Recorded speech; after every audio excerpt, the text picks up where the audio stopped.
All right. Well, another Friday. Here we are, 4 o'clock, and I'm so excited to host the lovely Nicole Heaston with us. Thank you so much for being here. And yep, there it goes. It just pops up on Facebook, Hold just on. like clockwork. So I'm going to share this. Oh, actually, I need to make sure that I can change this to public. There we go. I don't know why it defaults to private every time. It Because I was like, I upsets don't me. see it. Now I see it. You see it okay now? All I right. see. Let me share it so that I can get it going. Good. Yeah. I don't know why, and I'll manage the comments. So if anybody chimes in from our community, I'll let us know. Hopefully, we'll have some viewers. Okay, that'd be cool. So, how has your day been going? How's your week been going? Oh, my week has just been extra special.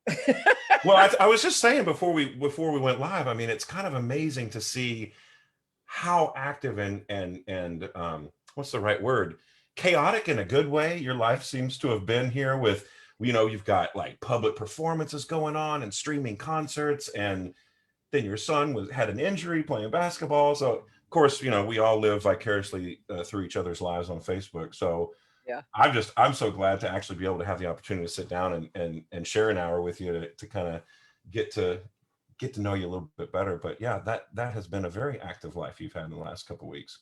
It has been. It seems like every time, I mean, I can literally gauge it by food because when I went to Chicago, I had totally planned on eating all of my hometown favorites. And so I was like, okay, I'm not gonna get a chance to work out. I'll be in a small hotel room with my sister while I'm doing this concert.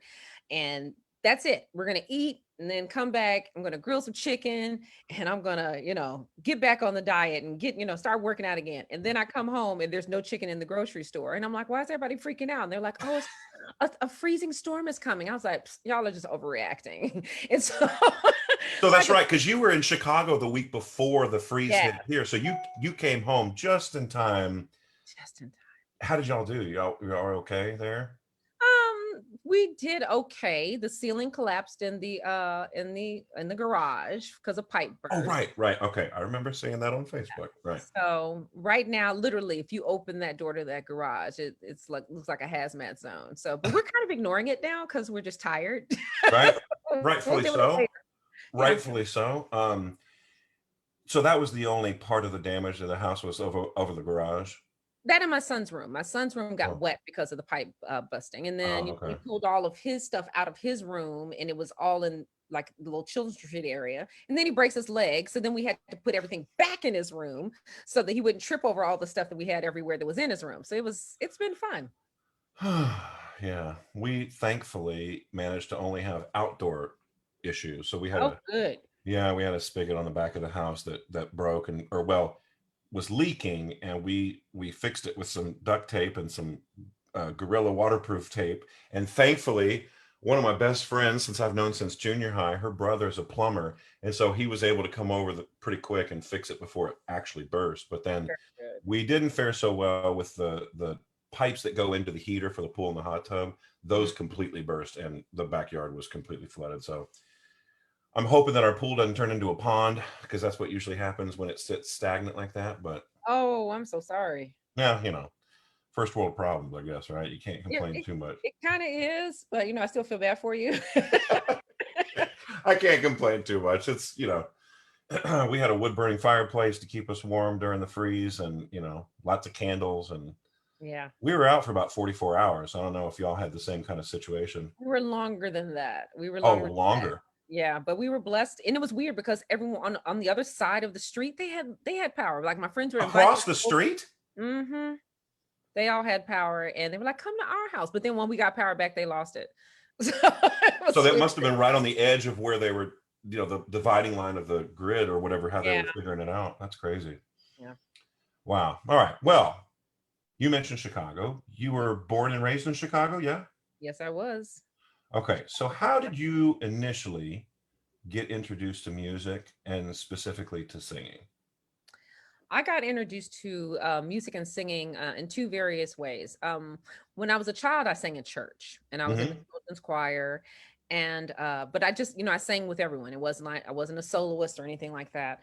But my mother was a pianist, and she played at our church. She was a music teacher at school, and she wanted me to take piano lessons, and that was not my ministry. And she kept trying to really, That's such a great way to say it. it wasn't. That was not my ministry.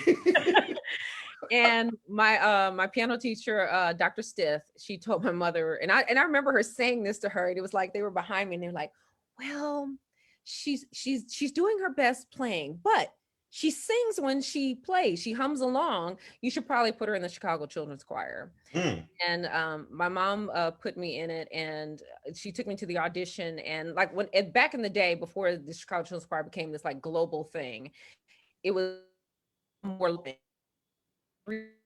tour, intensive tour, and senior tour. Senior tour was like the big dogs. And I came in to audition the day that they were rehearsing. And I looked at my mom. I was like, I can't do that. I can't sing like them. Now, how old were you at this point? I was 9, I think. Oh, okay, okay. And the seniors, are you talking about like seniors in high school or? No, no, no. It's called senior tour. But I mean, there were some, I think Rachel Morris might have been 10 when she was in there, 10 or Oh, 11. wow. You have to have really good sight reading skills and, be able to sing well and all that type of stuff. If all of that came about, you could get into senior tour, Oh, okay. how Okay. young you were when you started out. But I told my mother, I can't do this. And she looked at me like, yes, you can. She said, you go in there and show that man what you can do. And I was like, okay. and and I did. And it was the best thing that ever happened to me. I found my people. I Wow. loved every minute of it. So were you in that for, is there an age limit to how old like the kids can be that are involved You in the? graduate out in high school. Oh, okay. So you were in it from basically like 9 years old till 18? I actually left when I was 17. My best friends were all leaving, and by the time I had gotten to my high school years, my high school teacher, Miss McLean, she was the one that told me that I was a classical singer, was an opera singer, because when I was in Child Children's Choir, I sang second alto, which Oh, was like the best hookup gig because I got on every tour, I got on every concert because it was only 8 of us, so I didn't have to fight sopranos. right. Not murder, death, kill. It was like guaranteed. Nicole's name was going to be on the roster for everything. That's amazing. Yeah. So you said when you were in high school, someone had approached you about thinking that you Yeah. might be more classically Yes. inclined. Yes. Dr. Lena McLean, she was my music teacher at Kenwood Academy. Okay. She made everyone sing classical music, and it didn't matter what your, genre of choice was. I mean, R. Kelly was a couple of classes behind mine. He had to sing classical music too, even though Oh, she wow. taught him how to play, piano and R&B. Wow. But she looked at me and she's like, no, you're an opera singer. And I was like, Black people don't sing opera. And she was like, yeah, you do. And she had me join the NAACP competition that they had in high school. And I joined the vocal competition and I won $1,000. And when I won $1,000, and then like nationally, like I won local, which I was Right. like, oh, that's cool. And then I won national. My mom said, if you can do it again next year, you can buy yourself a car. And so I was like, yeah. So Done. I learned Mein Herr Marquis by listening to Beverly Sills German, and I won another $1,000 and got me a car. Wow. Wow. So how would you define the genre or genres that the Chicago Children's Chorus typically performs? Everything. Everything. Okay. Okay. Yeah. And that was the one thing. I grew up in Hyde Park, which was very flower child, liberal, so in the choir, we sang everything. Like, we would sing at Christmas, we'd sing Feliz Navidad, and then we'd sing Dreidel, Dreidel, Dreidel, and we'd sing, but then we would also do, typical choral music, and then we would do the gospel mass, or we would sing Robert Ray? Robert Ray. I sang I, those, oh, Maker of Heaven. Yeah, I sang all of that in stuff. the name of the Father. I tell you Yes. what, our our white ass suburb high school in Spring, Texas, sang the Robert Ray Gospel Mass when I was a junior in Get high out. school. Oh my God! Eventually, they started doing it every year, and they got him to come down and conduct it and coach and work with the kids and everything. And they would do. I grew up in the Klein district, just a little bit further north. Okay. And they would have this joint concert between Klein High School, Klein Oak High School, which is where I went to school, Klein Uh-huh. Forest High School, and Klein Cain eventually when they added that at school. And they would all perform that gospel mass together. And I have the fondest memories of working on that piece. And the other I mean, since we're talking about gospel music and that genre, we also had an opportunity to work with Jester Hairston. Oh, get And yeah, so we did this production of his music with it was up in College Station with like Brian. I can't remember what the high school is up there, but it's Brian and College Station are kind of one in the out. same city. It was one of those schools, and I got chosen to sing a solo on this song called Christmas Gift. Oh, I don't know And that. oh my gosh, he was trying to pull something out of me that as a 16-year-old kid, I was just like, wait, what? How do I do that? I don't know how to do that. Yeah. But again, like some of the fondest memories. So that's great. So y'all were doing that in the Chicago Children's Chorus. We did everything. And I mean, we did classical, we did niche, and it's so funny. We Nick Page wrote this song Nish Cabana. Okay. And it was a folk song that he wrote that he taught us. And we all sang Nish Cabana to blavo. We all sang that. Shocker of all shocks. I'm sitting in my daughter's high school concert just like last year, and all of a sudden I heard dun dun dun dun, dun and I was like, pulled out my and I went up to the teacher and I was like, we were the first people to ever sing that song. I was like, and now my daughter's singing it. That's It was amazing. the craziest thing. I loved it. That's But no, I amazing. did, but I sang alto and I sang like the solos in the gospel mass. I always sang alto, but when I got to Mrs. McLean, she was like, no, you're a soprano. And that completely changed everything in my life where I went from that. But having such a singing second alto for so long, it gave me a very solid middle, which most Yeah, sopranos, like super sopranos, the way I started out, didn't have. So that gave sure. me a little, Yeah, I mean it's kind of like hanging out in that range, you know, unknowing to you, of course, at the time, but you're sort of gently working those muscles and getting that into a much stronger presence than the people who are just staying in the top of the staff per se, right? exactly, because everyone always worries about the top. Yeah, exactly, exactly. So once you got in, you mentioned an academy. What, you go to private high school, or was that a No, small? it was just a fancy name. It was a public school. It was Okay, so it was a public school. So it was a, but it was so this is the high school choir in that public school, and the yes, woman that you're referring to was the choir director for that. correct. Isn't that funny? I mean, I think that it's so important for young kids to understand that, like, almost all of us. I mean, I've talked with a number of different singers on this program, and almost every one of us got our start from our encouragement, I should say, from our high school choral conductor who Mhm. heard something in us and said, "Hey, you know, you could do this. You should look at this. You should really Yeah. spend some time looking at it." And I think I mean, hopefully we always give credit as we're doing now, but my mom ended up marrying my high school choir conductor, so he's my stepdad. Nice. That's how He you always reminds Robert me. He's Ray. like, That's how you got those Robert Ray solos. "That's right." Maybe. It actually hadn't happened by that time. They it's so crazy. Like, you're not allowed to be married to your, like, they were a team. She was the assistant choir director and the pianist, for Klein Oak, and he was the choral director. And then when they sort of realized the spark and started dating, and then when they got married, she had to leave. She had to leave the district, in fact. So she went from Klein Oak over to Cy Fair High School, and then she was the assistant over there. But I it's love just tech. crazy. So when you got into high school and you started studying more classically, and your teacher says, "Oh, no, you're a soprano," was Mhm. that something that you were like, "Oh, okay," or was that like identity changing?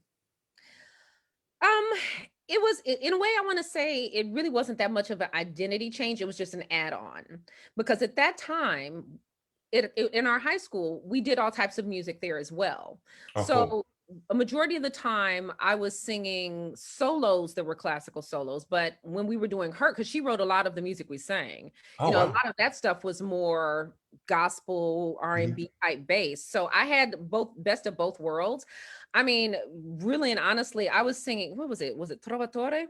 She had me singing, yeah, I've sang Trovatore In because high school.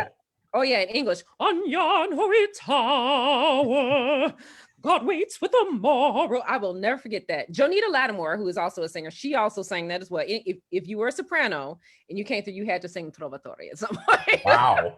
What an amazing woman. Yeah, she made Unbelievable. it. So obviously the impact of that and the experience through high school led you to want to pursue music in college. It did. Like I said, winning really it was honestly winning. It was $1,000. It was the money because I was like, I can get paid doing this because my dad was an attorney, Yeah. and I just that was where I was going to go. I mean, I was like taking law classes in high school and stuff like that. That's where I was going to go, Oh wow. and because I thought the singing thing was a hobby. But when I saw that I could actually make money doing it, I said okay. And what happened was the University of Akron had came to my school to do a concert, and I had already been accepted to U of I because I wanted to study with William Warfield. Oh sure. Yeah. So, because I was like, again, I didn't know anything, but I knew that name. So I was Right. like, okay. And all my friends were going to U of I. So that was like winner, winner, chicken dinner for me. And this is But University of Illinois at Champaign-Urbana. correct. Okay. Yeah. So I had, so prior to Chicago, he had, he brought his choir, and there was this Black woman who started singing, Karen Clark Green. And it was the most stunning one. She was a stunningly beautiful woman. And then her voice was equally as stunning. And Miss McLean leaned over. She's like, you going to that school? And I looked, I was like, I'm already going to U of I. My friends are going to U of I. She's like, you're going to that school. And and literally it was like they came to sing for us. Mrs. McLean had balls of like, cast iron. He's like, Nicole's gonna sing for you now. And it's like, okay. And she just put me on the spot because you had to be ready at all times. It was never like, oh, I don't feel like singing my voice. It was never that. Allow it. She's like, Nicole, get up and sing. And she got at the piano and just started playing. And he looked at me and said, I think I have a teacher for you. He said, would you come to the University of Akron, during your spring break and just have a lesson or two? Yeah. And again, I had never really had professional voice lessons or anything. I mean, Miss McGlynn taught me things, but it wasn't like technique at all. So I was like, sure, it's a free trip to Ohio. My aunt, she went to Case Western, so she's like, oh, I can drive with you guys and see my friends. Yeah. And it went and it changed my life. The minute I met my teacher, Dr. Mary Schiller, I sat there and I was like, yeah, I liked her because I was smart enough to know that I liked what she was saying to me.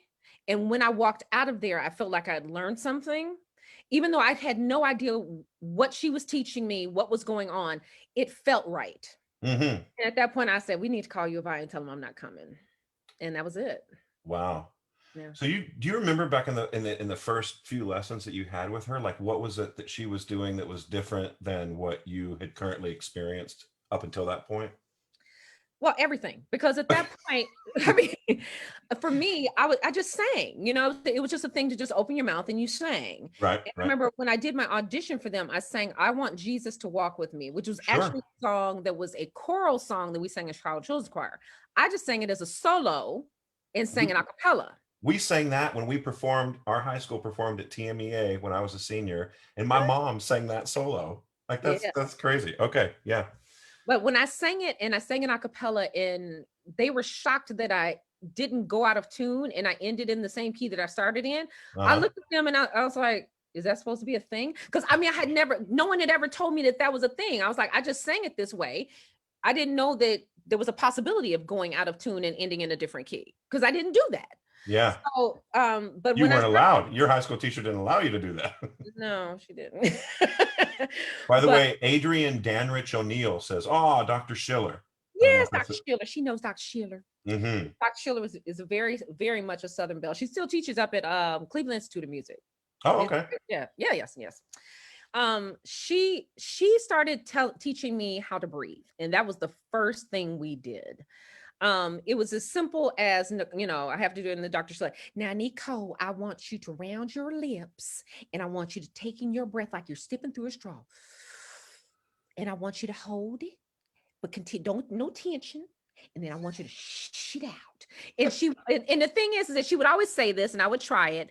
And she would say, now, Nicole, I'm going to teach you how to breathe in your intercostal muscles. I didn't know what those were.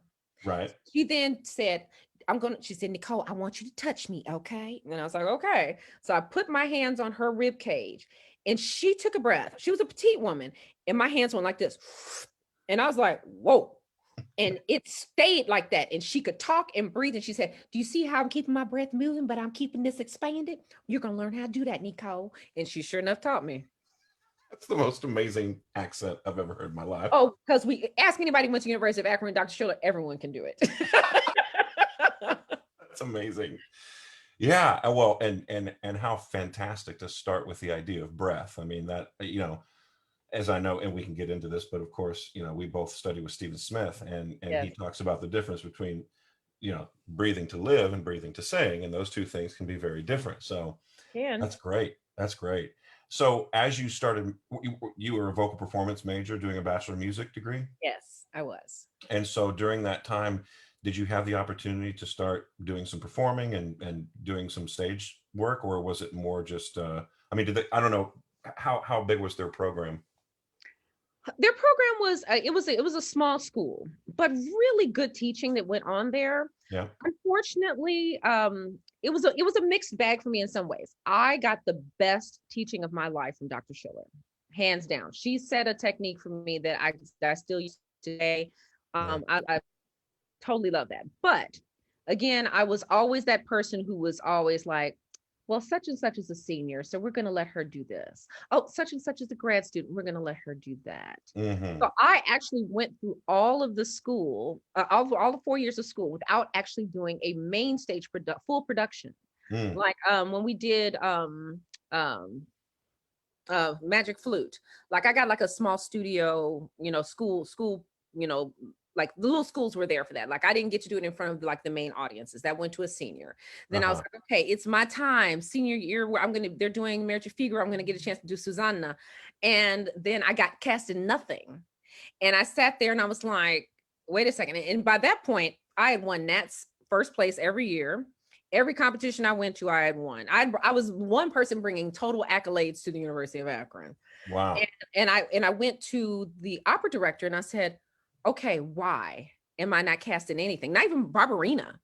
And he looked at me and he said, you will be a Susanna and you'll be a great Susanna. He said, but the girl who is here, she's a graduate student and this is her time for her. She didn't have a chance to do something, throughout her 2 years. Cause they usually, the way the University of Akron worked, it was like every other year Oh we would yeah. bring in professionals to sing and we would do like the small compromario parts. And then the next year will be a show that the student, the whole Students student would body do. did. Yeah. He said, well, this is her only chance to do this. And so I said, well, why couldn't I at least do Barbarina? He said, you'll never sing Barbarina. And he was right. I never sang Barbarina.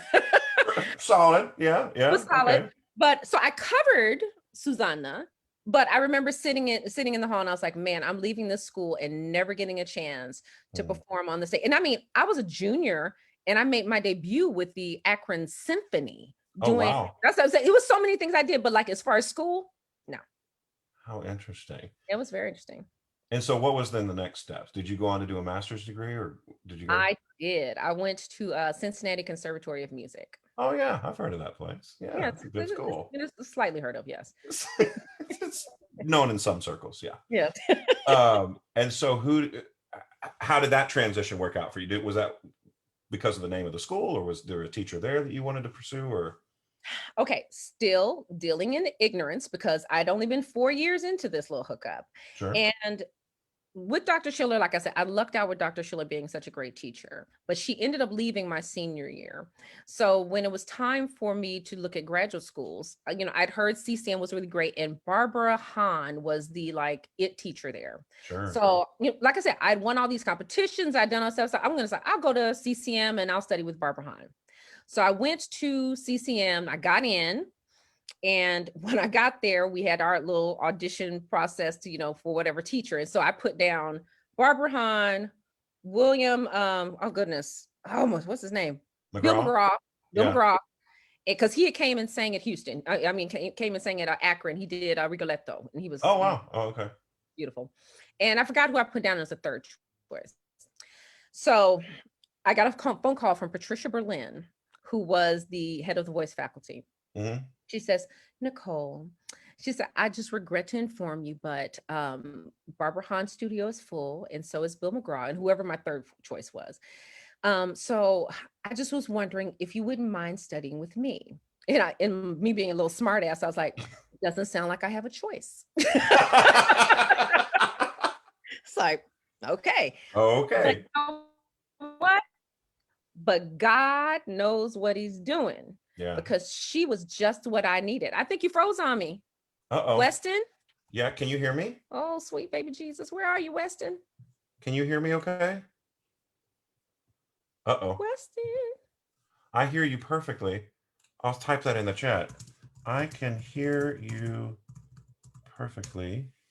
Um, can you not hear me, I guess? Shoot. What's going on? This will be the first. Shoot. Let's see. Oh. Weston, you're back. Yeah, can you hear me? I got you now. I Yes. don't know what's happening. I typed in the chat. I could always hear you perfectly through that little thing. I don't know what's Oh, yeah, happening. you were frozen. I couldn't see you at all. You were just frozen. Maybe there's a few icicles hanging off of some cell tower or something that's not, I don't know, or Wi-Fi. I don't know what in the world. I've never had that happen. I don't know, I've got all this fast internet and everything else going. Anyway, as you were saying that you said I didn't have a choice. Yes. But I was saying that God knew what they were doing because Patricia Berlin was the best teacher for me at that time. Absolutely. Okay. Yeah. And it was really a blessing in so many ways. She was such a good teacher. And where Dr. Schiller was teaching me more about technique, she was teaching me more about how to be expressive with music. The artistry. And Yeah. yeah, exactly. So it was like I was getting layer upon top of layer upon top of layer. And I have to say, my last year at the University of Akron, I was studying with a tenor, and that kind of made my high voice kind of get a little like that. Uh-huh. And I wasn't realizing it at the time. The high notes were still coming, but it was just very pointed. Of Yeah. course, no one told me that it was like that until after the fact, until I had it fixed. So Isn't that always the case? They're like, well, for the past 4 years, we haven't been able to really hear the, fill in the blank. And you're like, oh, well, now that I've fixed that, now you're telling me. now you're telling me. Right. But Patricia Berlin was absolutely a gem. She was so wonderful, and it was great also because she was head of the voice faculty, so she would always like get extra money just to give her students. So I was like, yeah, I made out like a bandit with this one. Wow. That's awesome. Yeah, no, but I loved her. She was wonderful. And so you obviously probably got some performance opportunities at CCM. No. No, no, still pursuing something that you've never had an opportunity to put into practice. Yeah, pretty much. There again, you go to these schools and everyone has their favorites. Sure. Yeah. As simple as that. And I wasn't one of them, but I was fine with that because I was there to learn. Well, good for you. And yeah, so it's like, I had little small things that I did, but I was like, I think Mrs. Hayes or somebody, and Susanna, one Susanna. of the Yeah. elders, and and you sat up there and you watch Falstaff and you were like, oh, I could have sang Annetta, but I didn't. And I have to say, the one thing I did do, there was this opera my very first year, Der Graf von Gleichen by Schubert. Okay. And it was some new opera that they had uncovered and everything. And I went through all of Akron without doing one language because it wasn't required. And I already had so many credits the way I'd set up, and I was like, oh well, I'll just do that later. But once I got to Cincinnati, they were like, yeah, you're not leaving here without getting all 3 years in. But so I had not had German. I had taken French since I was a kid, so that was fine. But German, I had knew nothing. And when we did that piece, oh my goodness, they gave me some small role, and my German was so bad. And I remember the guy who did the whole edition of this piece, he was sitting there screaming from the audience to the conductor, who was also German, because one thing, I didn't know German, but I could understand he was hating me. And he was like basically saying, get rid of her, get her out of here. Right. But Gerhard Samuels, who was the conductor, he loved me, and he was just like, no, she will get it, she'll get it. And didn't, but it was fine. But you learn through those things. But no, I didn't get that much. But the blessing is that when it came time for things to show up and show out, I came and auditioned out for the Houston Opera Studio, and I got into that. I think I was the only person that out of the entire class, that got into a young artist program. So Wow. At that point, I was like, y'all can take whatever roles y'all got. I'm about to go do Romeo and Juliet in Houston. Bye. Exactly. And I moved on. Yeah. Wow. I mean, that's, growing up in Houston, that was, for me, that was the most coveted thing that ever existed. So, and I mean, what an amazing house, an amazing program, phenomenal artistic staff that has led that. And so I guess that was when you started working with Stephen Smith. Yes, that's when I started working with Stephen. And I'm sharing this back to my Facebook and say, we're going to say we're back. Oh, sorry. Yeah. I don't know. I have no idea what happened with that, but That is all right. And hey, who knows? Everything is kind of going crazy around here nowadays. no kidding. So yeah, Stephen Smith, and again, Stephen was what I needed because like I told you, the top was a little didn't have boom that I wanted it to have. And really when I first came in with Steve, that was the one thing that he really was trying to work on with me was to have let it have the space and the bloom in the top and the Yeah, roundness. yeah. And he kept telling me, he said, Nicole, you're overdropping your jaw. Nicole, you're overdropping your jaw. He's like, look in the mirror, you're overdropping. And I kept trying to do it. And every time I would think I was doing it, it was like, and I was still dropping because I couldn't feel myself doing it. And even when I looked, I was like, But it was one day, it finally clicked. And it clicked because there's a woman who teaches at Cincinnati who went to school with me at the time, Gwen Coleman. Okay. And Gwen had like her top were like little bells. They were just round bells. Like she would sing all that high color to her stuff, and it was just gorgeous. But I was learning Archifus. Well, not learning, I was redoing it, and I was like, "Der lieber Glück," and it was like trying to not make it lieber Glück. He Right. said, overdropping your jaw on that leap. So he said, look in the mirror. And so we were singing that, and I went, "Der lieber Glück." And when I looked in the mirror, I saw Gwen. I saw the ease in her face. Yeah. I saw the way she drops her jaw and never, because she never overdropped her jaw. And I looked in there, I was like, Gwen. And immediately it clicked me. And I think I emailed her like out of the blue and was like, I finally fixed my top because I looked like you. Isn't that And funny? it was very weird, but that's what made it work. So, I mean, he talks a lot about the separation of function between the jaw Yes, and the tongue and the larynx and how those are independent of one another. correct.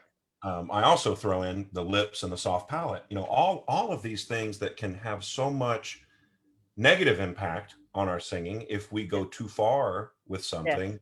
um, it needs to be understood that all of these things can be isolated. You can have a relaxed drop larynx while your jaw is just hanging like somebody said the stupidest thing you've ever heard, right?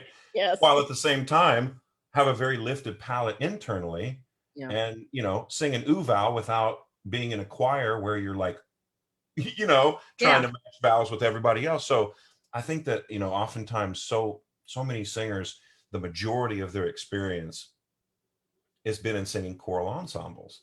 And then Right. they make the transition to study music in school and they get into private lessons and so forth. And I think that's usually a big kind of eye opener. And depending on what our experience has been up until that point, I think can live with us for like years and years and years before we have a moment like that where you start to realize, oh, wait a minute, I can create space internally as opposed to pulling down, because everyone talks about how we've got to, if it's high and loud, you got to open your mouth and sing, or if, whatever space you think, or if you look at stereotypical pictures of opera singers and they're like, it's like, right.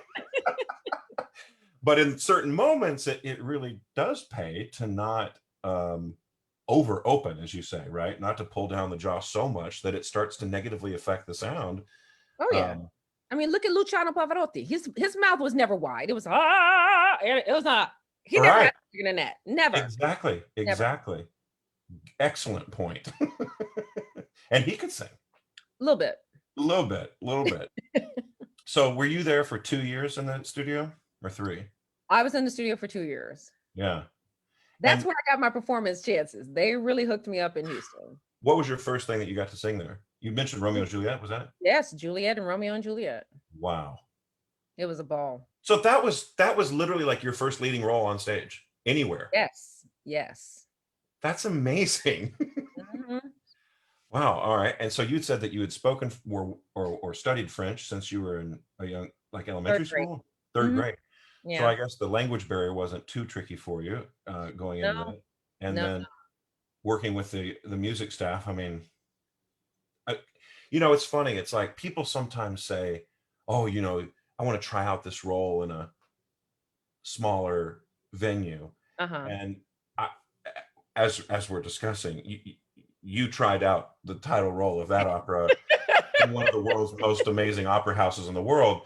Um, I have had the opportunity to try out a number of my repertoire at Seattle Opera. I sang that my first Nabucco was at Seattle. My first Wow. Ford and Falstaff was at Seattle, and people are like, oh, don't you wish you would have sung?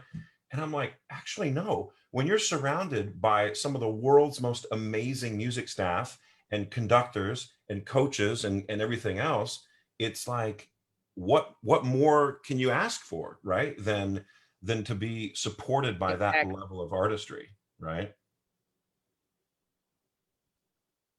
I think we're gonna make a move. Saying my internet is unstable. It might have been my fault. Okay. Hold on just one Okay. moment. No worries. Gotta open the maybe opening the door will help a little bit. There we go. Maybe, you know, Maybe. that poses an interesting question. Yes. Will that help? Does Wi-Fi? Oh, stay out. Yep, come in. I don't know. It does help in my house. If you open this door a little bit, it does. So we'll see. That's good. That's good. But yeah, so I was just saying, it is kind of amazing to debut a principal role when you're surrounded and supported by such amazing music staff and conductors and colleagues. And, Yeah. as I'm sure you're aware too, I mean, when you sing a little off the beaten path, sometimes you don't have that kind of level of support, and you really are relying on the skills that you built elsewhere, right, to bring to that particular production. So I mean, did you find it that way? Like that while it was, I'm sure, like incredibly intimidating, to jump in like that and to do such, significant repertoire in a big house as a young artist, um, did you feel because of that support that you had a bit more confidence going into it? I actually did. I have to say, when I got the contract, I was nervous. I was like, "Oh my goodness!" And Patricia Berlin was like, "You got this. You can do this." And because as a light lyric soprano at the time, lyric coloratura at the time, I was like, "Oh, the Poison aria." I was just like, "What?" She's like, "You got this, Nicole. You just singing with your voice," which is something that Steven has always said as well. Whenever I've tried to venture into other things, he's like, "As long as you singing like Nicole and don't try and sing it like Birgit Nielsen or Right, Price, you'll be fine." He said, "You may right, not be everybody's cup of tea, but you're gonna do you." right. So, and so I went into it, and I mean, it was the very first thing we did. I think we opened in October or something. So it was like I hit the ground running with it, and I really didn't have time to really think about it because I was starting a new job. So you wanted to impress them, Yeah, um, but everyone was so warm and relaxed. I remember Letitia Austria, I think she was one of the coaches on that, and she just really helped me out a lot, and I felt very comfortable. And what really helped was Maureen O'Flynn was yeah, singing the lead cast, yeah. and she had unfortunately hurt her back on another production, and it flared up. So I actually got a chance to do rehearsals with Marcello Giordani.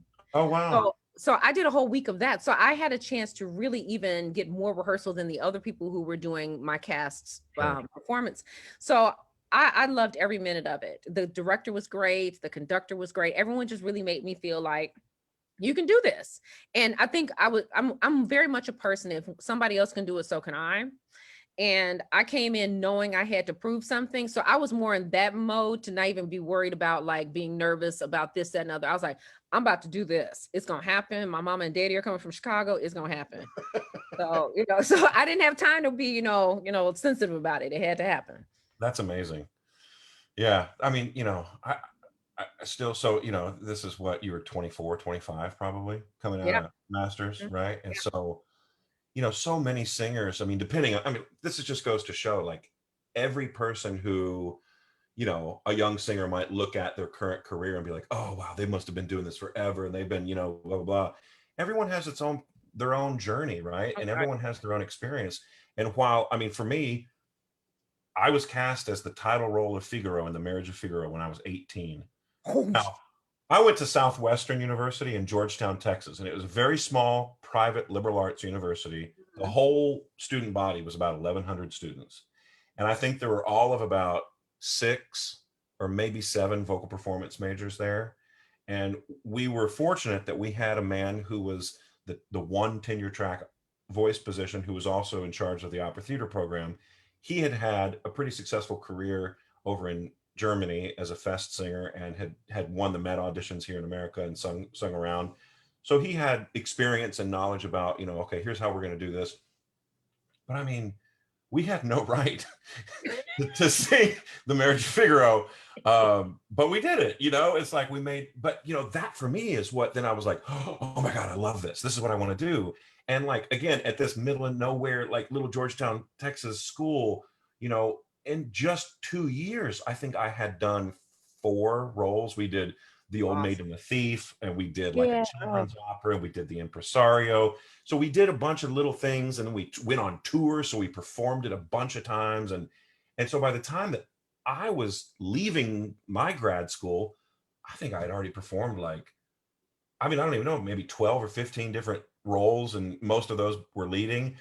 But it just goes to show you, I did not get accepted to the Houston Grand Opera Studio, so that did not do me a hill of beans when it comes to. Thankfully, I was able to sing there eventually, but it's just funny. It's like young singers. Again, I'm in this mindset. I'm currently on full-time voice faculty at UMKC Conservatory in Mhm. Kansas City, and I just think about all these kids, and it's like they sometimes can look at a certain angle and say like, oh well, that's the person that's going to go have success, right? Or like, because they get all the roles, or this is the Oh, person. And the proof is in the pudding, right? And you're here saying, yeah, the first time you sang a leading role was when you got into the Houston Grand Opera Studio after going through these other programs, which CCM, of course, is what it is. But I mean, I never would have expected that was the first time that you would have gotten a role. You know what I mean?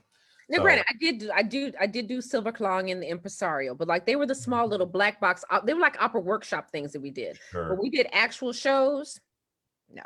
right, That right. wasn't, and at CCM, I was I think the first year I was doing Dialogues of the Carmelites, and I was one of the nuns.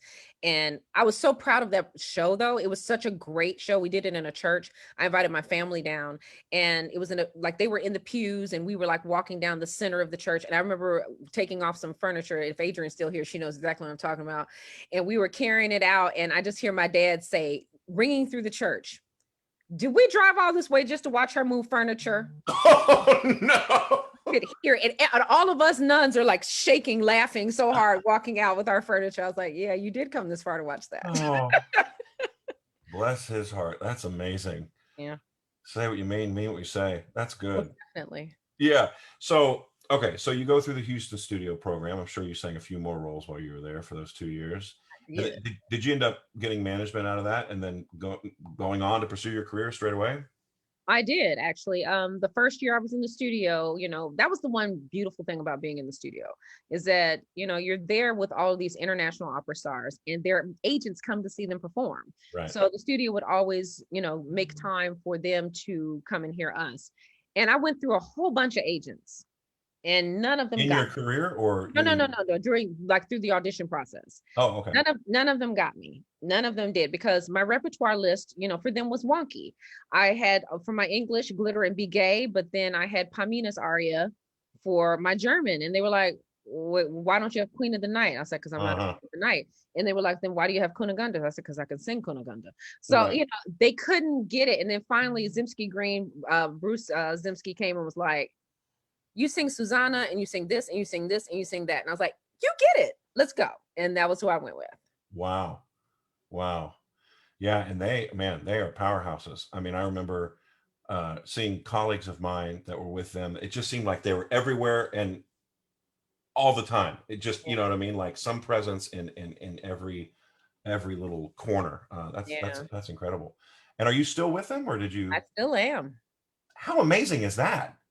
Yeah. That's Well, incredible. the thing is they get me, Yeah, the thing is that in this career, one thing I've always knew I wanted to have a family. yeah, And Alan, it took Alan a minute to get on board, but he understands that I love to work, yeah. but I also love my family and want to be with them as well. So at certain times, like, they'll be like, yeah, we're not going to set Nicole out for this audition because, if it's not going to happen, I'm not going to pull her away from her family on this, because, they know a lot of times where it's there's a possibility of you actually getting the gig Right, or it's like, oh, well, this people just want to hear you. You can hear me right, at any other time. I'm not right. flying to New York for that. That's amazing. You know what I'm saying? So they've been, they've been good with that and they've had, really good assistants who I've loved. And so I've. That's amazing. Mhm. So do you have any roles that you're thinking about now? Things that you really would love to sing, things that you whether they're necessarily in your Fach or not. I mean, and I keep saying this, but of course, to quote the amazing Stephanie Blythe, she says, fuck Fach, right? To be blunt. So, Yeah. it's like we see a little bit more of that. I mean, you mentioned Cunegonde versus Pamina, or why wouldn't you sing Queen of the Night? And then, like my dear friend Catherine Lewick, she sings Queen of the Night probably in a bigger voice than the Pamina. You know what I mean? So, Oh yeah, I mean, I've it's sang for her. yeah. I mean, it's kind of like who's to say? But so, what kind of rep are you interested in looking forward to once the doors kind of open back up again? Uh, I'm looking forward to singing some more Lius. Oh yeah, I was, and I really, and also I'm really kind of feeling the whole Puccini feel a little bit. I was never a Puccini girl. I would love to do a Suor Angelica, just something along those veins. Even ooh, that alarm is because my son needs his medicine right now. I So understand. I understand. somebody will get it to him at some point. I'll tell somebody to go take him. Um, I would love to do something like that. I really, honestly, I've never done a Cleopatra. I've Oh always wanted yeah, to do that. yeah. Um, I would love to sing Manon at some point as well. There you go. It's there's so many roles out there that I hadn't had a chance to do. But the role I'm going to just put out, the role that I want to do more than anything is I want to do Susanna. In the Period. Marriage of Figaro. No, Oh, Susanna. Susanna. Susanna. Susanna.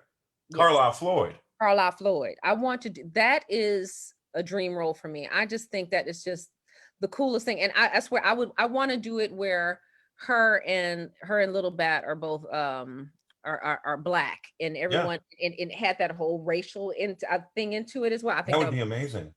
I want to do that. That sounds like a plan in the works. I love It it. should be a plan in the works. It's Yeah, after yeah. when Well, the you song. put it out there. It's going to happen.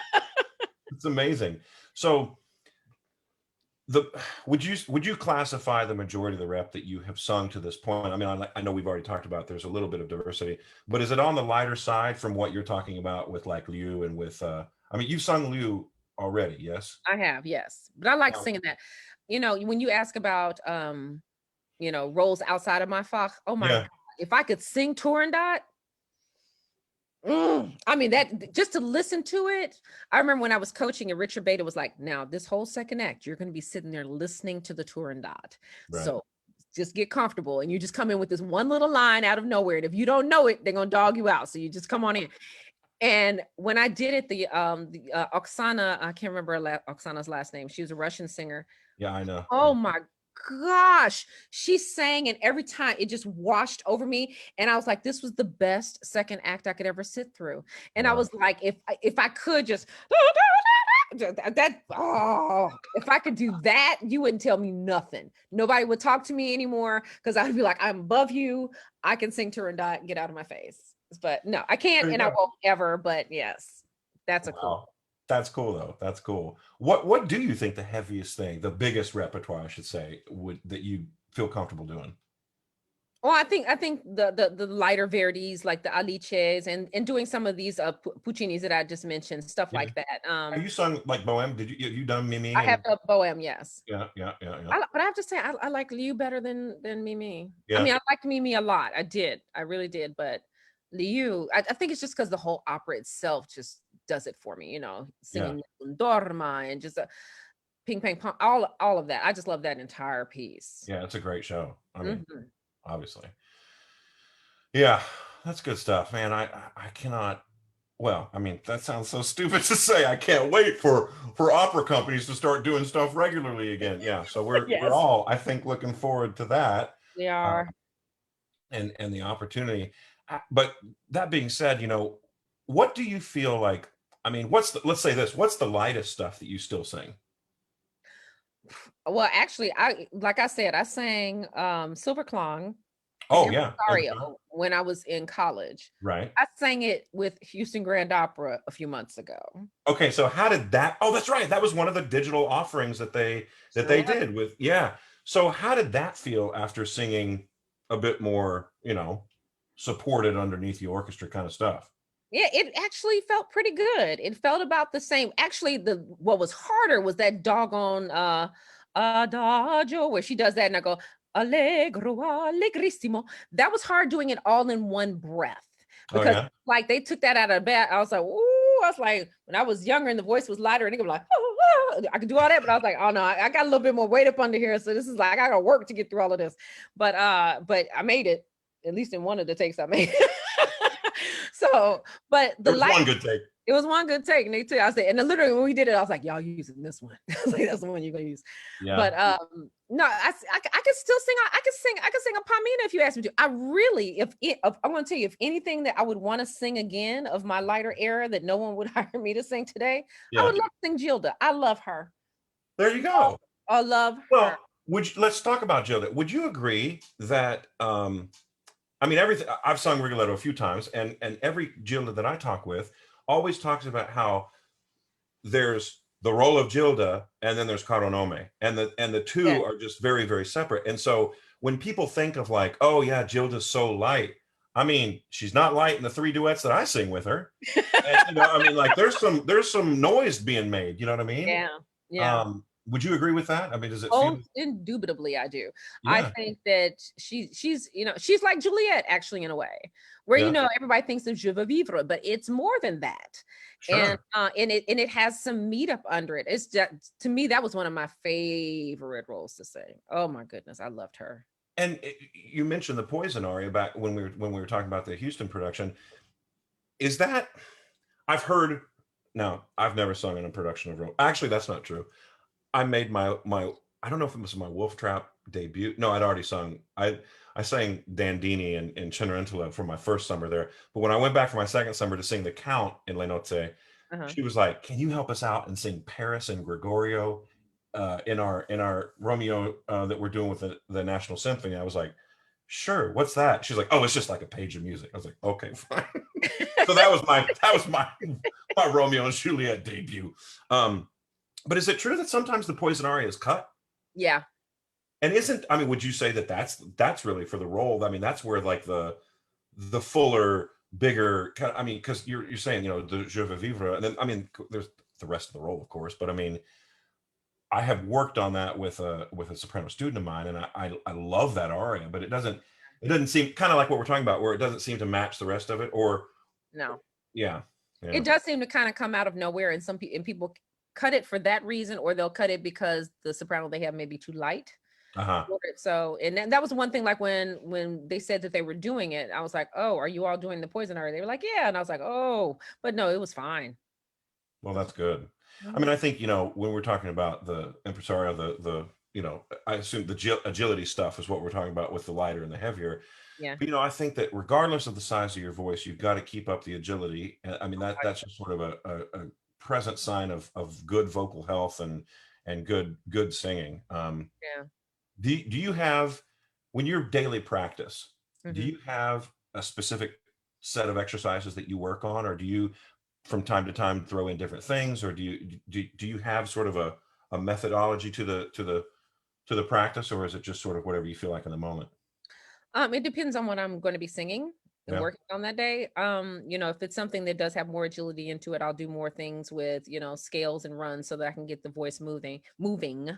right. Um, but I have like a standard set of things that I've always done, and it's interesting. So every time I see Steve, I get new things that I add into my warm up or to my work, daily workout. And so I find new things, but usually it's about really trying to make sure that I'm singing on the breath and keeping things moving, and not letting the voice fall when I come down. Because I tend to do that all the time where it's like you're going up, oh, and then you come down, oh, Right. Yeah, you and that's everybody the way it else. feels, but you just got to make sure that it all stays up, but not tension and all that type of stuff.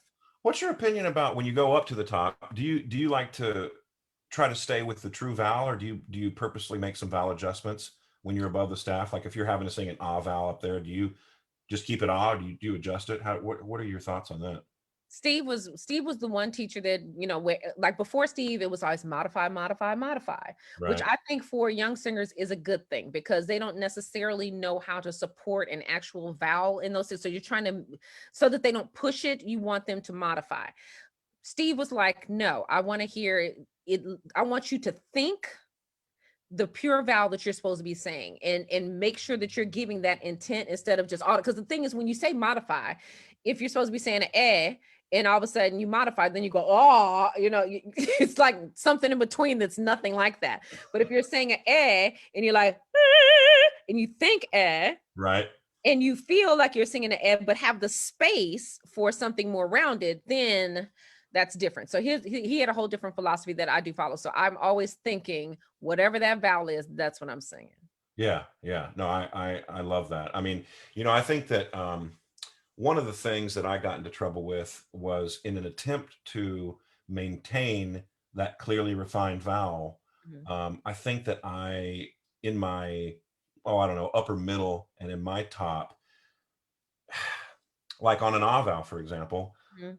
I fell into the trap of blowing too much air through a vowel that, if you think of that big V vowel chart, when ah's down here at the bottom, there was so much looseness to it that I wasn't able to keep my chords together. And I Yeah. think that for me personally, that was a trap that I fell into. But, I think that the idea, the premise behind, maintaining the integrity of the vowel in, regardless of wherever you are, Mhm. in your range is so true because like you said, I mean, there's a very famous soprano who sang many, many, many recordings that, what was that word? What was that vowel? you know, Yeah. undeniably beautiful tone, Mhm. undeniable artistry, but the diction wasn't quite there. And I think that at the end of the day, if we're storytellers, we got to tell the story. We got to be clear. Yeah. We got to hopefully let the audience understand us. Yeah, I hear you. So recently, I kind of made mention of this before, but you just sang with the Elgin, am I pronouncing that correct? Elgin Yes. Symphony, and Yes. that's based there in Chicago, Yes. right? And so, what was that program? That was it was a recital for Ravinia. And I was supposed to do a recital at Ravinia. Oh, And right. then of course, COVID came along. And then also Stephen Smoot, who was the curator of that recital, passed away. Mm, So they decided to have me come up to Chicago and do a recording for the radio and video. And and so they had a whole bunch of people coming up. And one of my former agents who used to work with MC Green, he's in charge of the Elgin Symphony now. oh, And okay. he called me just out of the blue. He's like, "Hey, I heard you're supposed to be coming to Ravinia." He's like, I can hook you up if you want, and selfishly, by if you want to do some chamber music with us. And Oh, that wow. way that gives my orchestra members a chance to play, and you get a chance to do some different repertoire. And I was like, and then it made the whole concert that much more interesting. Yeah, So that's amazing. yeah, and so he recommended actually Jesse Montgomery's I Want to Go Home, which is a spiritual that was written for strings and soprano, and also Tu del Cielo from Il Trionfo by Handel. And Mhm. so, and I was supposed to do that Rolla Bellezza, but of course COVID canceled that as well. So I had the score at home. So I was like, okay, well, good, I can get a chance to do it. But he was like, but you're gonna have to sing it with contemporary instruments. And I'm like, ooh, so that like high A was like it's and it's amazing. I can sing an A any time of the day, but when you sing it in Handle and it's not down at 4:15, you would think I was singing a high F. It was just like, That's funny. holy Christmas. So it was like you're just trying your best to, to make it sound as easy as Handle should sound. Right. But I enjoyed doing that. But the one thing I said, I want to sing the Blessed Virgin's expostulation. I said, I've Yeah. always wanted to sing it. If you can find somebody to be continuo for me, that's what we're doing. So we did that, and we did 4 of the French lists and Shepherd on the Rock. Wow. Oh man. And is that available currently for people to watch? Currently, unfortunately, it played on the radio yesterday, and I know that Ravinia is going to be using the video footage at some point. And when that happens, Okay. I'll let you Okay. all know. Oh, good. Okay. All right. Well, I know that we briefly talked about the things we're looking forward to, but have y'all been able to get the vaccination? Y'all been able to work through that, or are you we waiting patiently for that? I am waiting patiently. Hmm. And it's like I'm in that age range where they're just like, we don't care about you. You and me both. Yeah, exactly. So I'm sitting there like, and I've had people say, "Oh, I've got the vaccine." I'm like, "How you get the vaccine?" Well, it Who was you funny rob? because it seemed to me that like initially, I mean, there was a slew of like, if your BMI was over 30, it's like, Mm. hi, well, I do fit into that category. But if you had hypertension, if you had, there was just basically like, if you've lived past the age of 40, you probably fell into one of those groups. Mhm. But unfortunately, I had just seen my doctor and gotten my flu vaccination, and you had Uh-huh. to wait for 2 weeks after Uh, the flu vaccine before you can get the COVID vaccine. So oh, I keep that in mind. If you have a doctor's appointment and they say, "Oh, have you gotten your flu vaccine?" and then you get your flu vaccine, it's going to even be longer before you're able to get your COVID vaccine. Because my wife was able to set an appointment and get hers done, and she was like, "Do you want me to set a time for you?" And I was like, "No, I just got this flu vaccine, so I couldn't do it." But so yeah, my wife has gotten both of hers at this point, and I haven't gotten mine yet. So it seemed like it was open, and then it was like now we're being much more, you know, um, selective about who we're going to give it to. And then it seems I've heard rumors that like they're going to open up NRG Stadium to be like a huge hub where people can just drive through and get their vaccine. But I'm not sure. I know, right?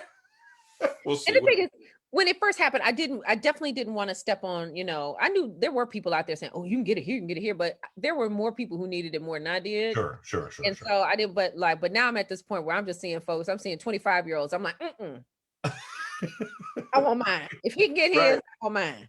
So Well, I, it'll be interesting to see if I wonder if opera companies will say like, well, sure, you're welcome to come sing with us as long as everybody has their vaccines. I don't mean to be ugly, but I think they should. I I mean, know, right? I mean, it's because in, for I mean, me, we want to feel safe coming into it as well. And the right. thing is that it could shut down a whole production. And Absolutely. it's not just about you at that situation. It's about the orchestra. It's about the stage management. It's about everyone there. So if everyone has been vaccinated, I mean, it's just like if you go any before this, if somebody got the flu, you're like, oh crap, that just kind of shuts it down. But COVID is a whole nother deal. Right. So Right. I personally think that that's the way they're going to go. I think it's the way they should go. It's going to suck for those folks that don't want to get vaccinated, but everybody got options. Yeah. Gotta Yes, they do. Everybody has options. uh, do what you want to do. Right, right. But you really start you mentioned the orchestra, but it's everyone, right? It's the administration of the company, it's the stage management, it's the everybody that's involved in this. And I think that we're all, I mean, I know I am missing those families and all the Yeah, different pockets where they are. And can't wait to get back to me doing too. that. But in the meantime, you've been killing it, and so keep doing what you're doing because it's working. And I tell you, how incredibly fortunate for your audience is that they continue to get to hear you sing because it's absolutely stunning. Well, thank you so much. I have to say the COVID has actually in some ways professionally been okay for me. Yeah, Probably more so than before. I mean, I worked a lot before it, but I didn't have any digital footprint at all. yeah, So it's weird in this business that if you don't have, all these followers and people seeing all these videos of you and stuff like that, that you don't exist. You in just that don't. And like now I got more than enough. And so but great. but it's good. It's good. I've been busy enough doing what I've been doing, and it's truly been a blessing, but I want us all to get back to that. So Yeah, no kidding. yeah. Well, thank you so much for being with us, and I hope you have a great rest of your day and a great weekend, and that Thank your you. son feels better. Yeah. And yeah, stay I'll go, safe. I'll go drug him right now. So That sounds so bad. Sometimes when I say, yeah, I got to go put my daughter to sleep, I'm like, I don't mean it that way. I don't mean. Well, thank you so much. And like I said, have a great rest of your day. Have a great weekend, and hope to run into you very soon. yes, thanks, Weston. All right. Bye bye.